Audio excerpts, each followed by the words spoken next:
Healing begins the moment we listen to what our pain has been trying to teach us. Welcome to the Voice of Impact, where belief meets action. Our podcast amplifies stories, systems, and solutions behind meaningful change. I'm your host, Robert Ndoping. Today's conversation invites us into our own inner world, a place where emotion, intuition, and healing meet. Because sometimes the greatest transformation doesn't begin with changing our circumstances. It could begin with understanding ourselves. My guest today is Paul Boulton, joining me all the way from Australia. He's a professional psychic reader and a psychic therapist whose work helps individuals find clarity, healing, and renewed direction. Based in Queensland, Australia, Paul has spent over 30 years providing intuitive guidance and therapeutic support to clients from all walks of life, including doctors, educators, first responders, individuals navigating deeply personal challenges. Driven by his own lifelong journey of healing and self-discovery, Paul helped targeted Paul developed what we call the targeted EFT, a specialized therapeutic approach designed to help individuals assess and release deeply rooted emotional patterns, trauma, and limiting beliefs. Through his positive change sessions, Paul combines intuition, insight, and structured emotional healing tools, creating a space where individuals can move beyond fear, reconnect with their inner strength, and reclaim authorship of their lives. His work is grounded in a simple yet powerful mission to help people free themselves from what has held them back and step into a life of clarity, courage, and peace. Join me as we uncover this work that Paul has been doing. Paul, welcome to the Voice of Thank, Impact. thank you, Robert. What a beautiful and insightful introduction. It's very kind of you. It's all my pleasure, Paul. I mean, I'm as curious as, somebody listening today. But before we get into the curiosity and really getting to know you and what you really do, um, let's start with you. I mean, before helping people, before the work you do, what was your journey and what brought you to this work and what you've developed? My family, my family were were based in Brisbane, and my dad was a British immigrant from Newcastle in northeast England, and he actually grew up during the war years. He was born in 1930, so that really shaped his view of everything. And then he came to Australia in 1952 or so, and met my mum soon after, and they had us three children, my older brother and younger sister. And then my dad joined the police force in Queensland. So he had a very strong view of what's right, what's wrong, and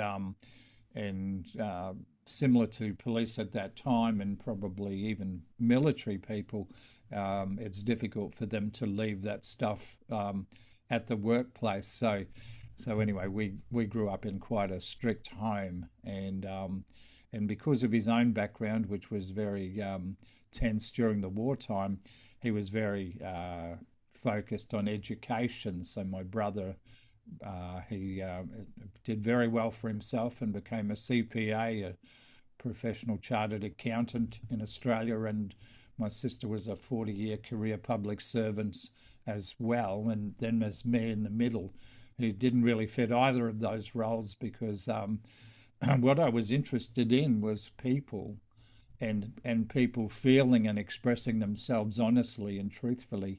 And I could feel that as a little boy, and I would frequently watch adults not doing that, to telling me something and then doing something else, or clearly not not honouring the conversation or the person they were speaking with. They might have been using the right words, but their energy was misaligned. And that's what I noticed that I could see in situations and with people from a young age, which made me very cautious because the words are saying one thing, the actions are saying something else, and I probably didn't feel very safe or secure as a child, to be honest, because I was looking to find out what's true. And so we were sent to Catholic schools, and that didn't help the story much either because of the different agendas that were going on in a school situation like that. So it was it was an insightful time, but it was certainly a time of doing my best to shut up and survive it because sometimes what I could see and if I actually went through and said it, it would frequently cause a lot of disruption. So I certainly remember a lot of corporal punishment back in the 60s when I was growing up. So there's a bit of a clue. And so yeah, so that was those early years right up until about 20. I couldn't get out of home fast enough. And then once I was out, I started to explore a journey of what made sense to me. So I went into researching alternative religions all around the world, and also the esoteric side of the reality. And esoteric just means hidden.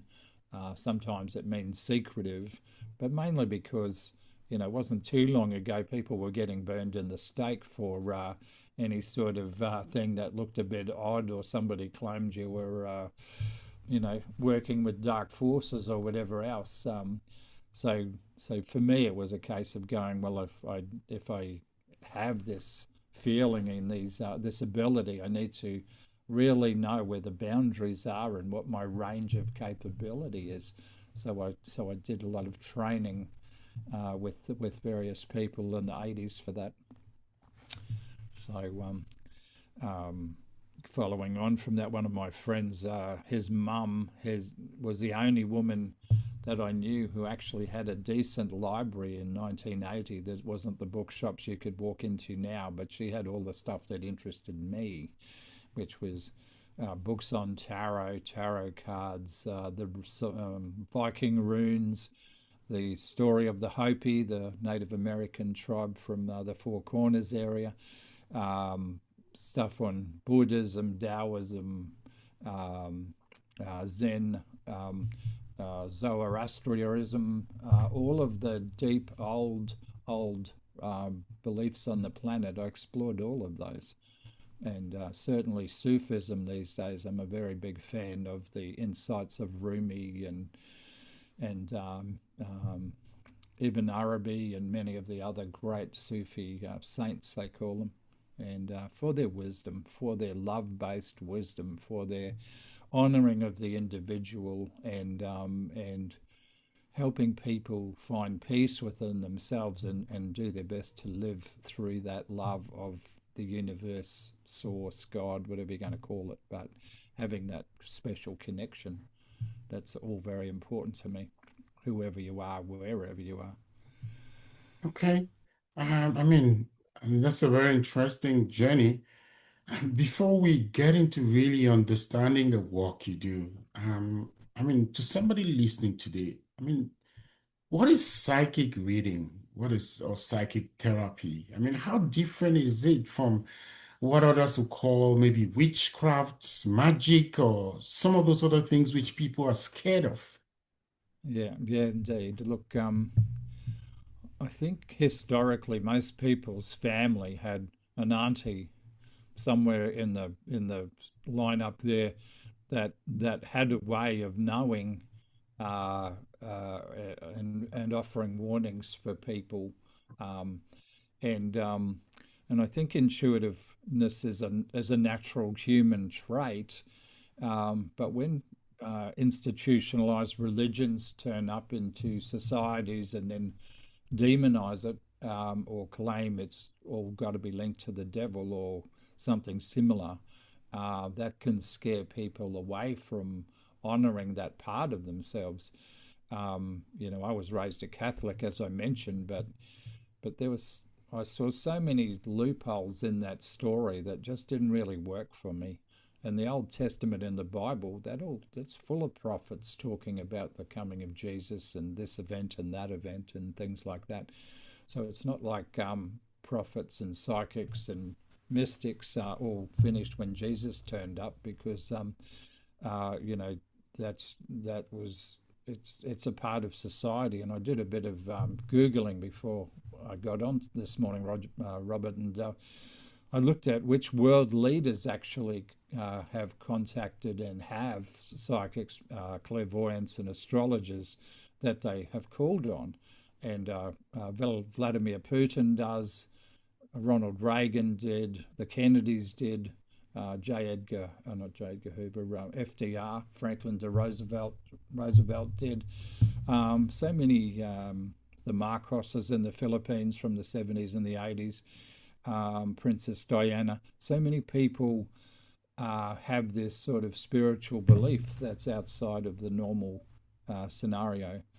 I don't think there's anything to genuinely fear from it, but it really depends on making sure that whoever you're considering talking to is not a nutcase, is not a dangerous person. That if I was wearing black all the time, and this is actually a blue coat. Can I just say that now? If I was actually wearing black all the time, and that sort of stuff, then I'd probably be a bit concerned about me too. But I position my shops in very public ways. I tell people that I can do palmistry, and that's what I do, and I also do tarot cards. I've got clients all around the world for that, and many of my readings these days are done on a Zoom call, and basically, all I want to know is what is their first name, whatever they're going to tell me. That mightn't even be true. That's okay. But what is their age, and what is their star sign? That's all I ever ask, and then I can do an interpretive text in relation to what's going on for them, what's their mental and psychological health and balance looking like at the moment, because I want to see where their stress levels are at, how's their physical health, and then we look into whatever specific questions they have. Sometimes it's I feel I'm at the end of this relationship, as an example, and I can do spreads on where they are genuinely at, where their partner's genuinely at in relation to how they feel about them, how do they feel about the relationship. Also, if anyone's having an affair, that'll show up. Frequently I've done couple readings where both people have been present in front of me, and they've both had to shuffle, and they've both had to sit through the different angles of the spread and those questions just mentioned, which means I'm not there to solve their problems, but I'll certainly bring their issues to light so that then they can use their conscious mind to work creatively and productively on helping themselves. That's the reading side of things. And then the psychic therapy, the tapping process of emotional freedom technique, I learnt that over 20 years ago. But what I found is my clients had issues that weren't covered in the standard offering of EFT. So what I ended up starting to do was to write specific statements that I could present to the person's mind. I just need to qualify what I mean by mind. There's many, many aspects of our minds, but I'm just going to focus on two. There's the greater mind that loves love, rainbows, sunsets, unicorns, shooting stars, hanging out with your children and grandchildren, a freshly baked cake, all that sort of stuff, all the important things in life. And that's the greater mind. But the survival focus mind is the one that really runs our day to day, and its focus is on our physical and financial security.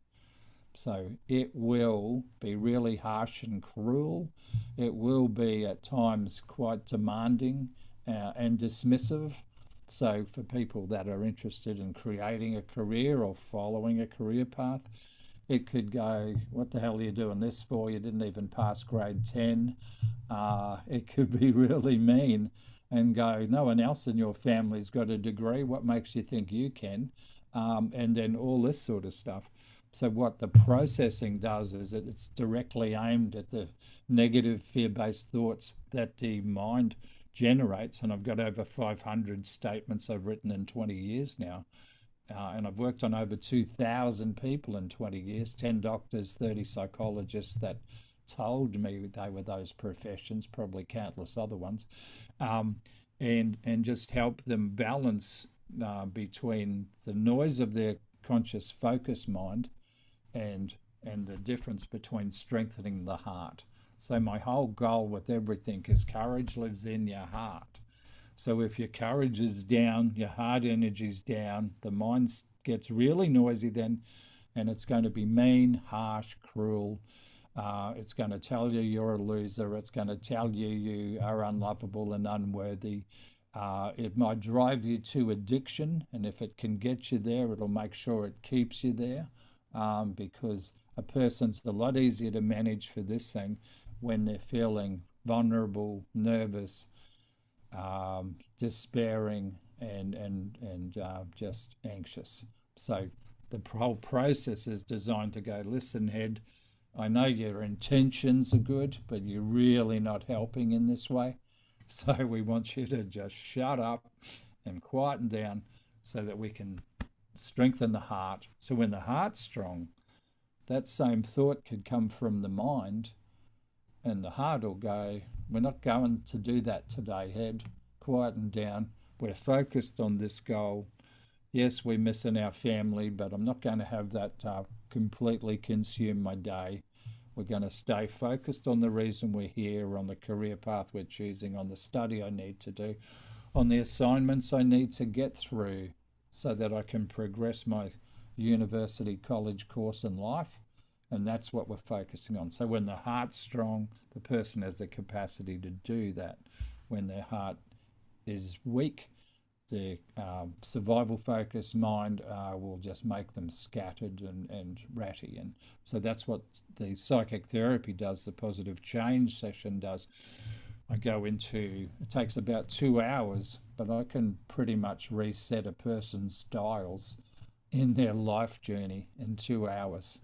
So I work on the relationship they have with their own parents. And let's be clear here. They could have loved us inside and out and twice as much on a Sunday, but that's not necessarily how we viewed it as a child, because we were insatiable for love. We wanted all the love all the time, and they had jobs to do and their own relationship to manage and all that sort of stuff, and other children and responsibilities to take care of. So the child's mind can go, they don't really love you. They don't really care for you that much. And it can build a story and a belief system around this that the child can take on and then develop as it grows along. And then the child will develop negative and unhealthy coping mechanisms to manage those feelings of insecurity. And a very popular one is a sugar addiction. You know, too many sweets, too much soda, too many cakes, and all of a sudden their health and their bodies in serious decline because their brain's getting revved by too much sugar. So the whole situation and process is about looking at the wounds of the inner child, the person aged 0 till 10, the wounds of the inner teenager, 11 till 20, because both of those age frames will influence the adult. So you can, and you would have seen this, we can admire a beautiful woman in her 20s and go, my God, you know, aren't you beautiful?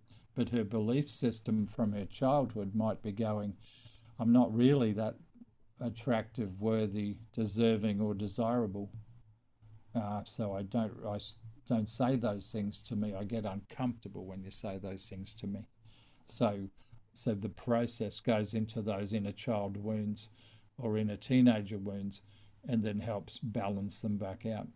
And Robert, in terms of one of the most challenging topics that I work with on a regular basis is the topics of sexual abuse and violation trauma. And the statistics I use, or the categories I use, turn the statistics of that into all females and all males have some of it. Now, in a cultured society like Australia, they're attempting to present to us that sexual abuse in girls is running at a ratio of 1 in 3 and boys at 1 in 5. And but they only use category 2 of the 4 categories I use to get to that point. So then by putting my categories in there, my 4 categories, and I could mention them if you want to hear that, because it impacts on how safe people feel, how they love, how they respond, how they share, how they participate in society. It has a major influence on the health and the wholeness of a person's ability to live a healthy, strong, um, ethical and moral and beautiful life, because the head holds those wounds and it's so afraid of them happening again that it's almost magnetic in what it's doing. So it's pulling in more abuse, more threats, more scenarios that can make them feel less than vulnerable, victimized, all that sort of stuff.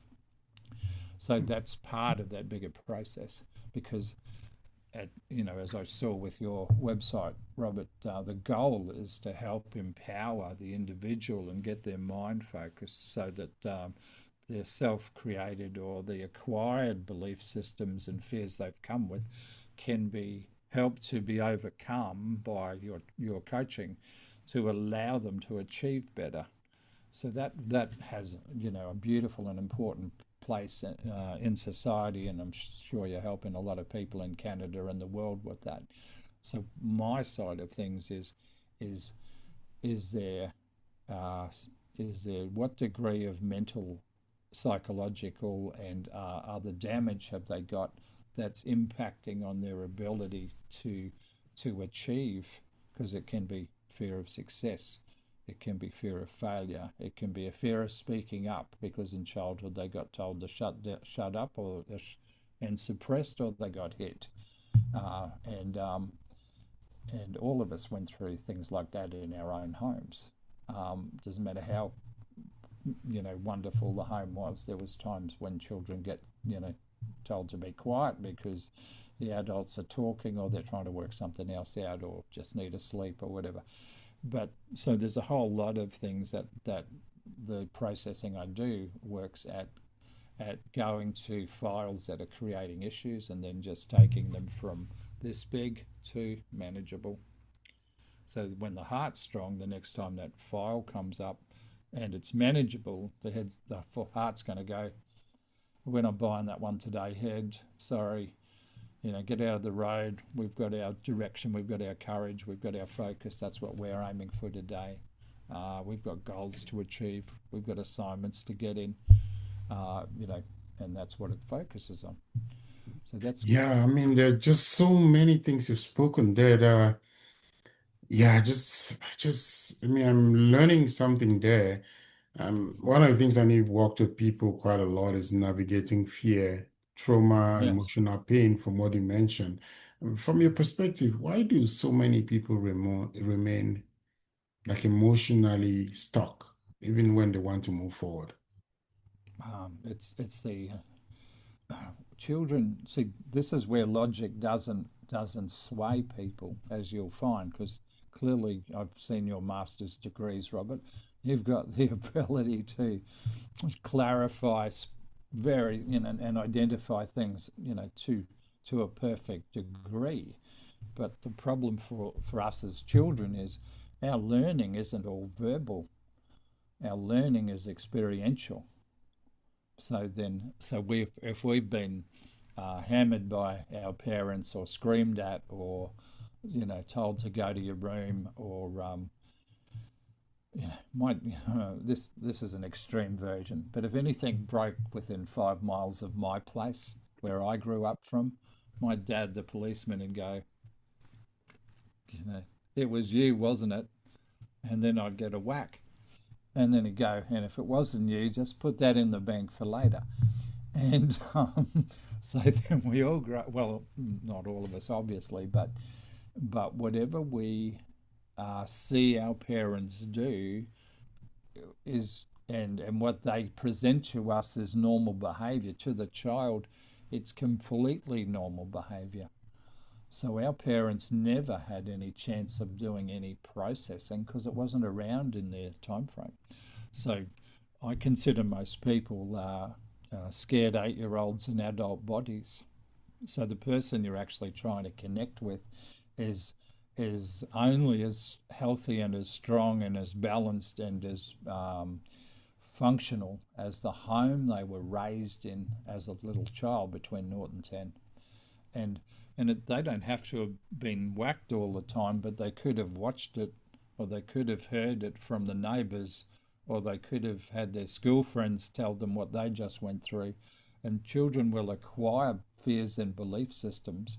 They've only got to sit through a few classes and then realise that computer science isn't for them.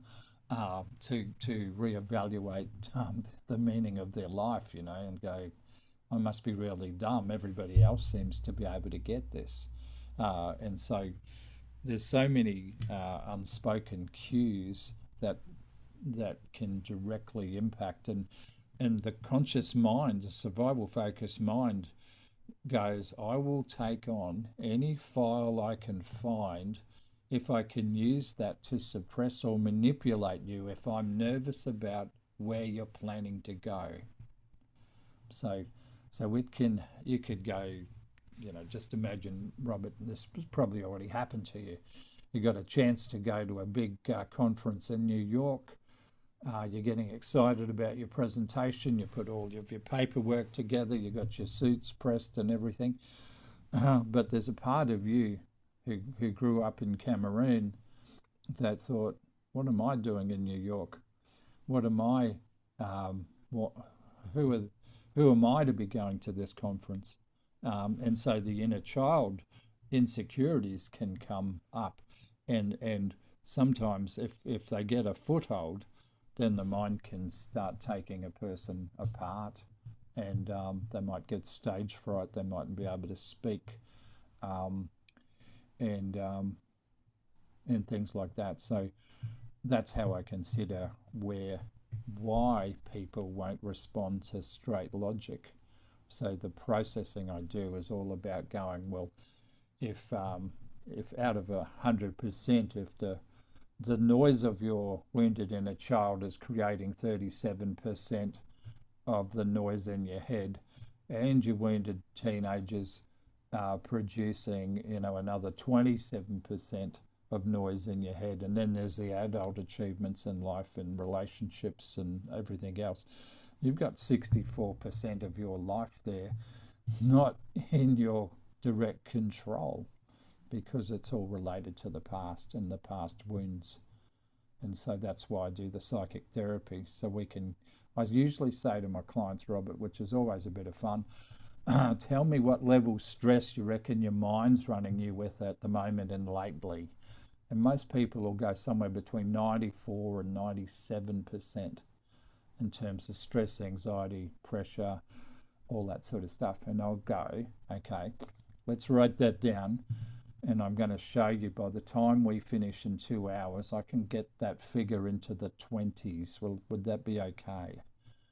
And they would go, not only is that okay, that would be unbelievably, remarkably wonderful, and words to that effect. And so that's what the processing does. So I line up the big topics that I'm pretty sure they're running with or have been impacted by. We've already had a chat about what specific issues they've grown up with. Many a child's grown up in a single parent home. Some have been adopted, and some have had horrific stories they've shared with me. And and that totally impacts on their ability to feel safe and function and communicate and believe in themselves and love themselves and share courageously with others. So unaddressed wounds are magnetic because the universe, in my opinion, wants all of us to heal from our unaddressed issues. What the conscious mind does is it goes, because the universe then has to present them, repackage them, and represent them to us as another opportunity to deal with this topic. And what the conscious mind will do is go, oh my God, there's that topic again. I hate that topic. I'm running this way. So it runs away from the topic, and the topic's got to follow them. And the universe is going, how the hell are we going to help this person evolve if they keep running away from the topics that are controlling them? Because it scared them as a child, it scared them as a teenager, but they've got better skills now as an adult. Do they have the capacity to use the courage of an adult? Well, not really until they've addressed, from my view, the wounds of the inner child and inner teenager. So there Wow. you I go. mean, there are just so many things there which I'm also just learning. You created something called targeted EFT as a Yeah, response to, yeah. I mean, to what you do. So how does this, as a response to your own experiences, help you or inspire you in supporting other people? If you can really help us understand that a little better. Yeah, sure. Um, there's a few ways I can do that. I've got some just over here, and I'll just rattle off a bunch of other statements that I work on. So I could go, you watch this one, everybody doesn't like this question. I could go, geez, you look like a really prosperous man, Robert. You'd be great for a loan, wouldn't you? Say yes and thank you. Say that to me. Yes, and thank you. Okay, but I've just activated a big fear in the head. So this is the fear. Um, that my mind won't trust anyone and quickly judges, criticizes, finds faults, and always manages to see hidden issues and agendas that could be dangerous and costly to me. So then that's the fear of, giving money, giving too much time, and all that sort of stuff. And that's just another big circuit we've got.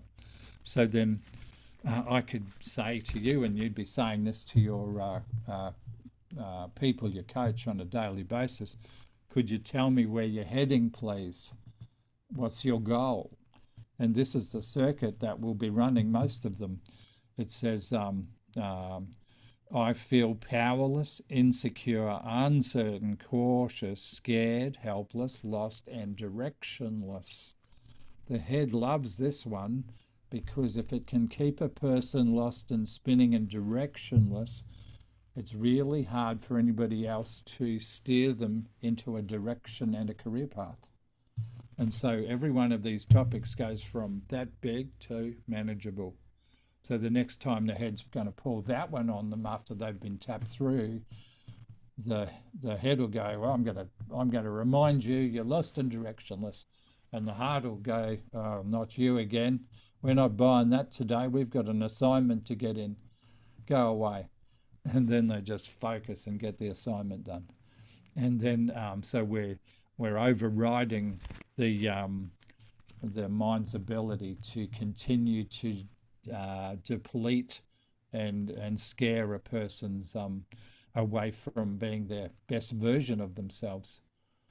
So there's statements in here on self-worth. There's statements in here to help reduce the pain of sexual abuse and violation. There's statements to help people speak up. There's statements to help people acknowledge that they've got possibly suicidal levels of depression going on. There's topics to help right at the end to just allow themselves to be beautifully loved to a degree they've never known. Because most of our parents were actually pretty poor role models when it came to what a loving, respectful relationship looks like for children and to be in the home. So then, because we will replicate what we're used to. So that's why I think most people are scared 8-year-olds in adult bodies. Let me just show you this, Robert. This is what my partner and myself completed in May last year, but we wrote a book. And this is called, as you can see, if I can get it up properly, um, Helping Kids Rise and Shine, a tapping guidebook for helping kids with stress, anxiety, and bullying. And it's empowering parents, teachers, and caring adults. So this has the process in there. It has 60 prepared statements to be used on children aged between 5 and 12 in different categories. And the part one is all about the wounds we pick up in families, how to identify them, and then also how to do better in the way we live and love with our kids. So if your child comes home from school and they've been hit, hurt, sad, or bullied, the parent can take this book. They can basically select the exact statement to reflect the main issue the child has that day. I'm always inviting them to choose about four statements that are relevant now. And then the tapping instructions are there. So they can sit across from their child and they can go, please do this with me, even though I feel, and the child responds. And then it's stress, sad, hurting about what Jesse did to me. I love and accept myself. The child repeats that back, and then it gets tapped through.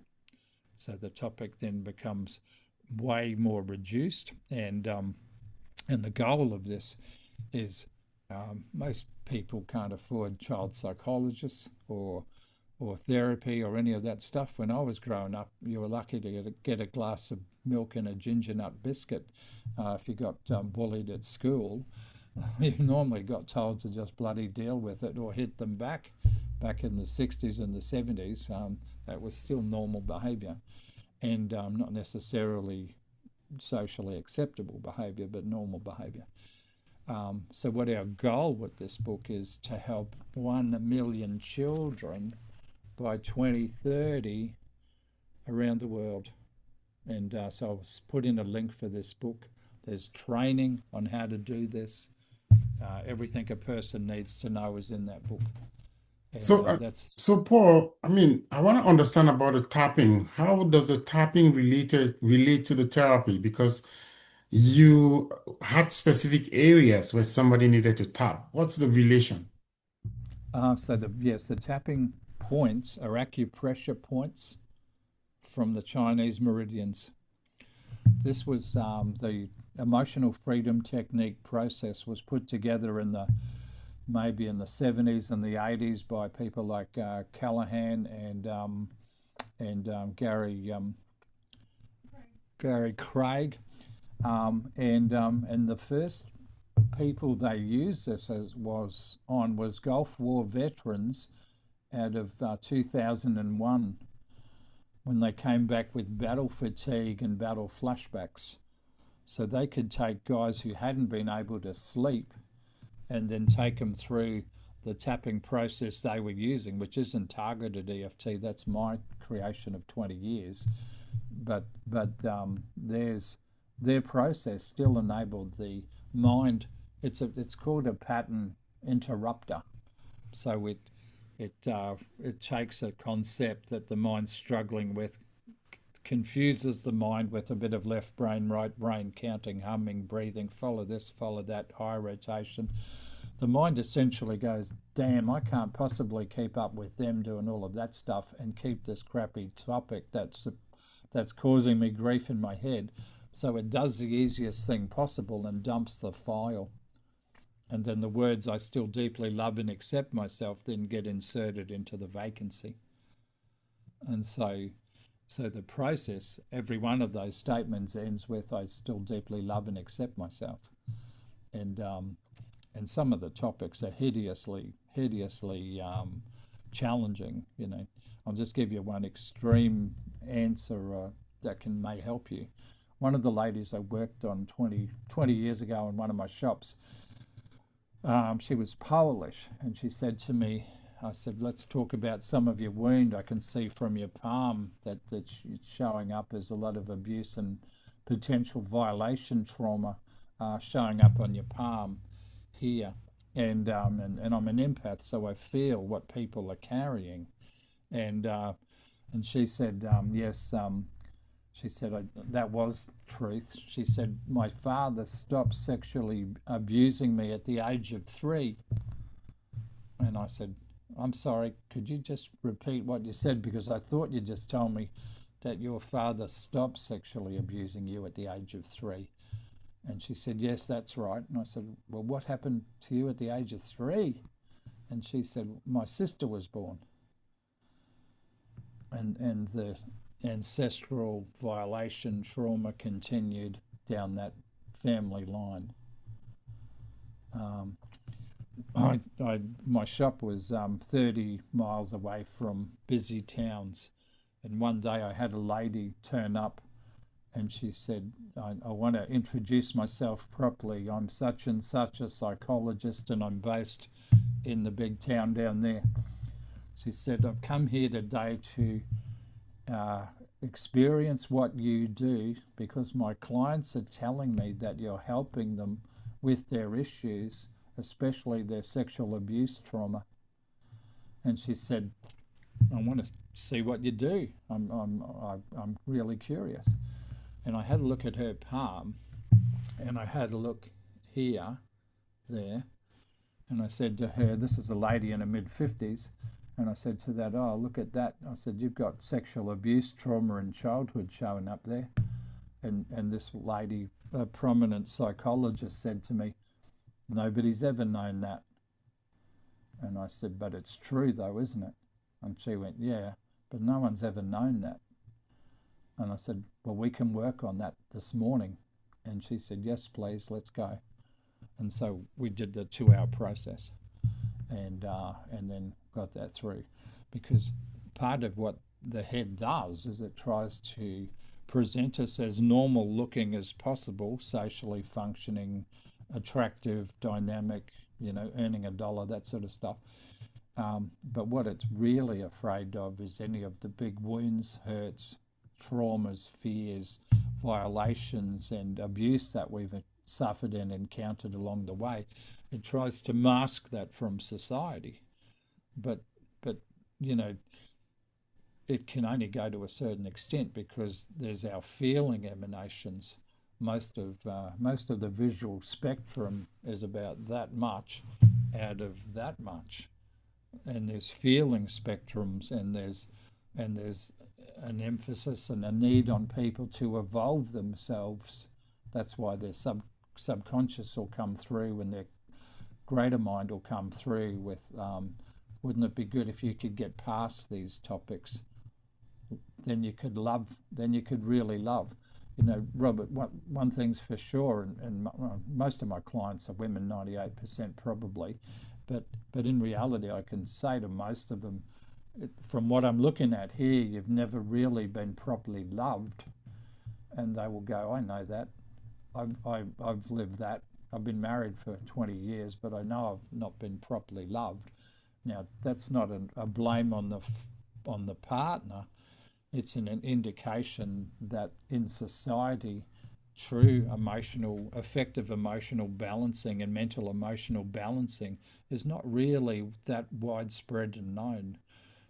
Many of the standard medical models doesn't really go that deep. The amount of people I've had, and I'm not bagging psychologists, but I'm just saying they often end up with me because they've given up on where the psychologist could take them, because it wasn't making any significant change. Now, So when you talk about a piece, what makes you different from a therapist or a regular psychologist?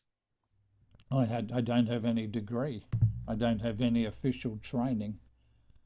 And the benefit for that with me is therefore I'm not regulated by what they are regulated by.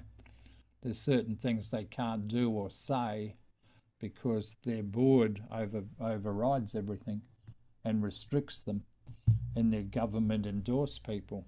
I'm just a sole trader out there trying to help people with helping them find their courage and live with integrity, honesty, authenticity, have a strong heart, and whatever they're focusing on, whether it's genuinely loving a partner and their children, or having 2 or 3 jobs to support that family, they do it from a place of alignment, um, rather than where this could have them go. This could have them looking for things that are fallen off the back of the truck to sell, or some get rich quick scheme that might exploit somebody else and cost them their life savings. So people that have a strong heart, they're not going to do that stuff that's dodgy. They're not going to be out of their integrity, and that emanation will come through in all of their business and social and professional interactions. And Hmm. so the goal is to help the whole being evolve, um, and um, and that's my goal. So the therapy, a reading's one thing, but if they want to evolve, they'll have psychic therapy with me, Hmm.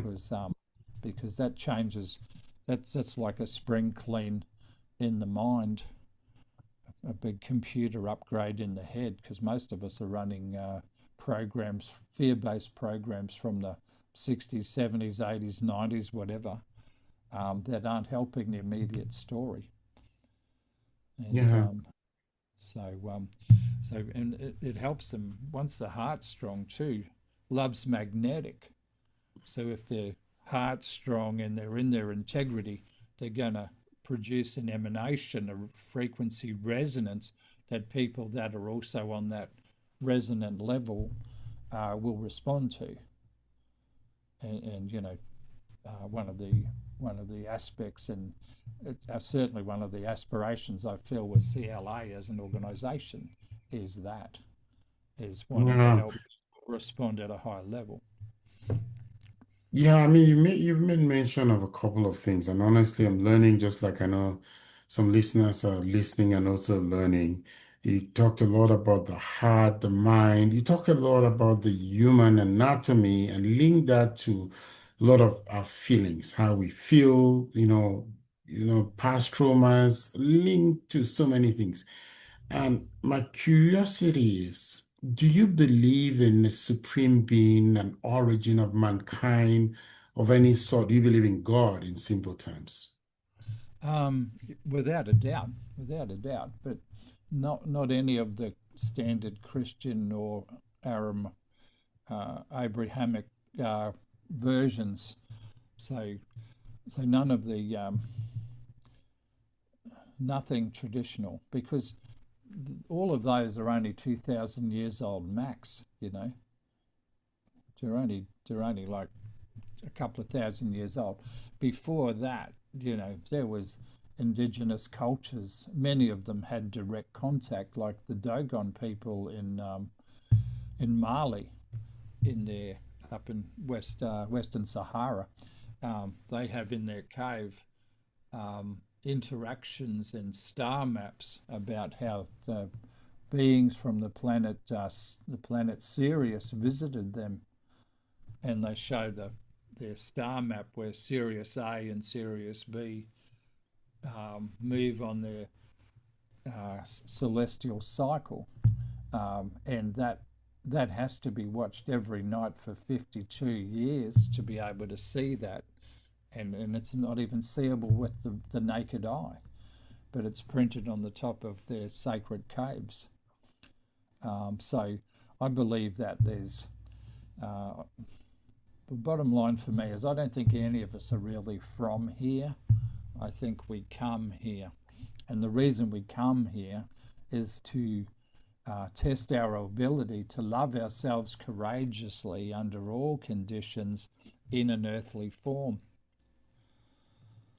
That's the only thing you're going to get assessed on, is how well did Robert love and look after Robert this lifetime, Paul for Paul, and everybody else for everybody else.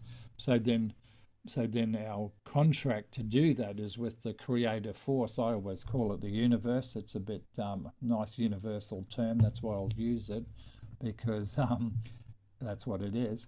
Um, but I believe that my co-creation energy, my soul, has chosen to be here. It's chosen to help. It's chosen to accept the challenges, and it's chosen to do what it can to help others. And I'm going to run that story right till the end, in a way that I can help people, help them evolve. I'm not going to have my mind limiting me with any guilt, blame, shame, or harsh human-based restrictions that could come in institutionalized religions and also cults and everything else. You know, if an organization isn't in their integrity all the way through, and there's enough examples of all of them to have doubt, from my view, then we're totally entitled to have a direct connection with Source. And if you want to call that God, call it God. If you want to call it any other name you can think of, do that. But the main thing that keeps me, I think one of your early questions was on when I read your form there, Robert, was what inspires me. And what inspires me is the sunrise. Because every time I see the sunrise, I'm going, oh, goody, I got another day here. I got another day to share the heart, share the love, share the inspiration, share the opportunities, help people love themselves, and also accept themselves if they don't make it through college. Maybe that's not meant for them. To be gentle on themselves and accepting on themselves. Follow their passion. Where does their passion lead them? Wow, good on you. Good on you. Thank you. Thank you so much, Paul. And I mean, it's been a goal and a mission, and I'm happy at least your main goal and mission is to help people find themselves, help people get out of things that they've struggled with.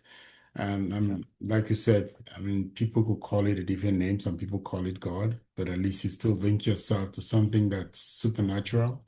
And now we are not from here. We came here, which is so it's an underlining factor to know that yeah, we are all more or less strangers on earth. And I mean, our time will come and go, and we'll definitely transition outside of planet Earth.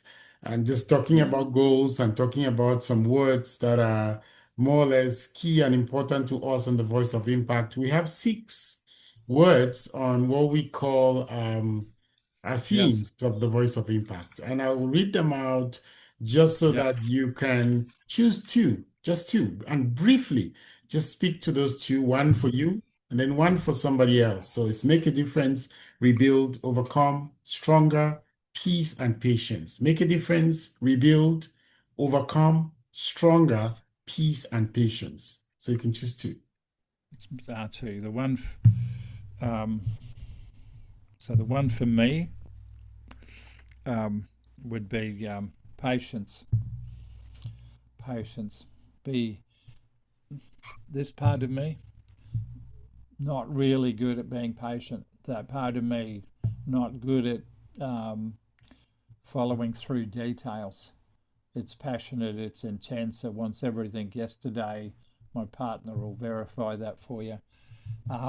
So patience is really important because without patience, we don't express the self-love and self-assuredness and trust in the universe that we're on the right course.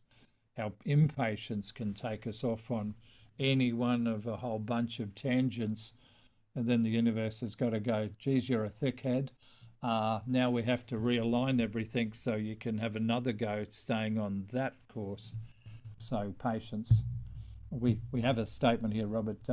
In the home, we call it the open door policy, so that you consider yourself if you're in a hallway, and if you get impatient about things not happening for you or opportunities, you have to stay walking in the hallway till the door opens. And when the door opens, you can walk through that one. And if no door's opening, you just have to be patient, stay calm, and keep walking because the universe will never leave you behind. There is a doorway for you. Just have the courage to keep walking, keep on your track, on your path with good intentions, and your doorway will open. Okay. That's really amazing. So, Paul, how can someone connect with you? You also have a book which you sell. What's the Yes, best way to connect with you? the other, I just want to add my one for the people. The Oh, one for the people. yes. Yes, please. One for the people is overcome. Overcome. So don't believe what your head says. Challenge what your head says. Get quiet, meditate, find out what your heart really wants, and recalibrate yourself to your heart. When this thing starts getting all ratty and whatever, just not today, head, not today. We're staying. We're going to be. We're going to overcome these negative beliefs of yours and thoughts of yours. It's not. It's not in our range. It's not what we want to live with. It's not how we want to love and function in society. So there's the two. Um, how can people contact me? My name is on the bottom of the screen there. Hopefully they'll see that. My website, Paul Boulton, my full name.com.au. When they go there, they'll see my services page. That's where I do the psychic readings and psychic therapy from. They'll be able to buy this book and then read it. And for everybody, I would suggest, remember my common theme here, everybody's a scared 8-year-old in an adult body, and this is designed for children aged 5 to 12. There's a clue there. So you can work on the statements in here that trigger you, because they will be representative of the fears, the hurts, and the beliefs you put in place in your childhood. So you just tap yourself through on anything that makes you feel a bit angry or antsy, and then you'll feel the sensations lift off you, which means the more things that lift off, there's more room for your heart energy and your courage to be the true aspects that steer your life and your love.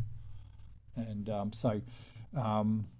yes, and you know, if anybody has a podcast too, always happy to chat. It has been wonderful talking with you, um, and and as always, um,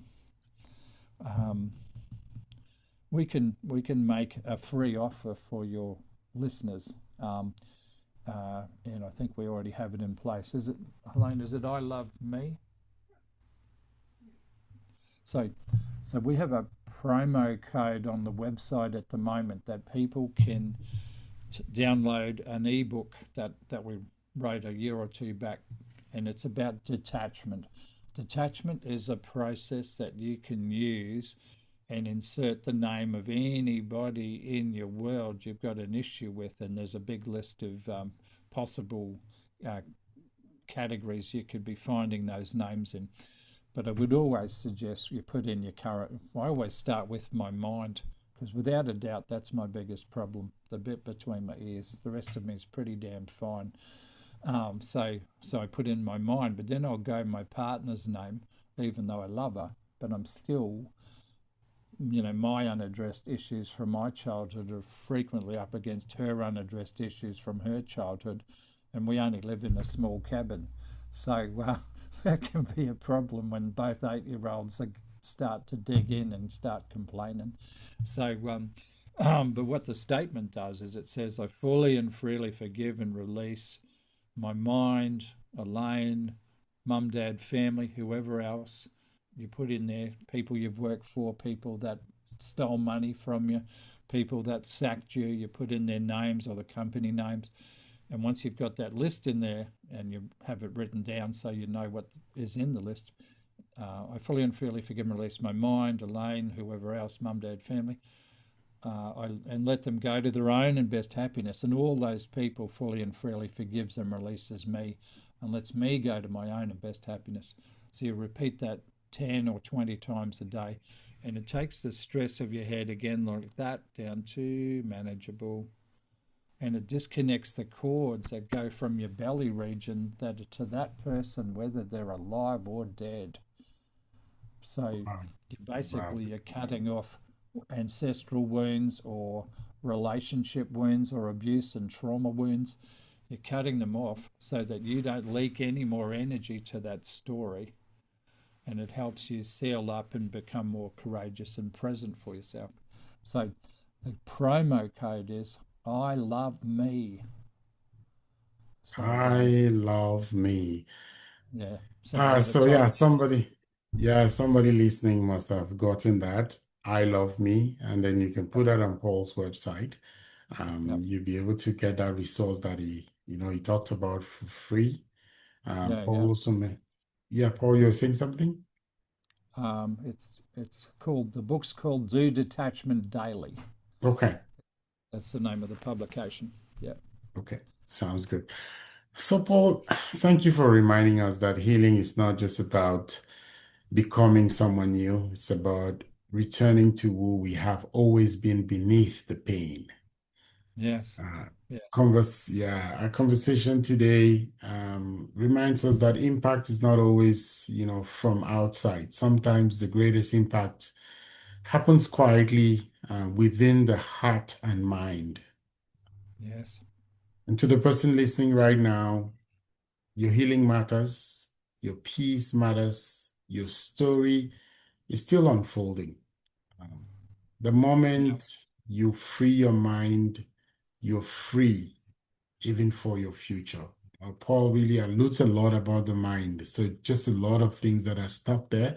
And I mean, he's done this for many years. I think a lot of the things he developed is based on his experience doing this. And I mean, just based on what I've read about Paul and from a little connection, he has evolved even what he's done over the years.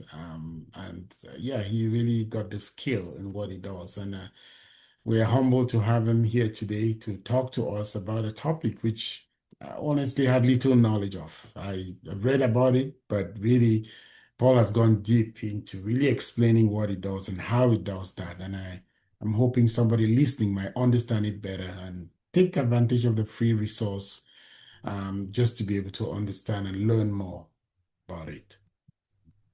So before we wrap up this show, we are Ndoping and Co performance designers and strategy coaches. We support entrepreneurs and nonprofits in establishing what we call a sustainable system for measurable output. We coach, we clarify, we redefine, and we support organizational and entrepreneurial strategy. And we build capacity for alignment of a system that gives you back time, establishes a work culture, and provides the strength to withstand changes during business turbulence. Our website is www.ndopingco.com. Our business email is coaching@ndopingco.com. You can also find us on Facebook, Ndoping Coaches. We are also on Instagram, NDOPINGCO underscore on Instagram. And our home address is in Calgary, Canada, but we serve people across the world.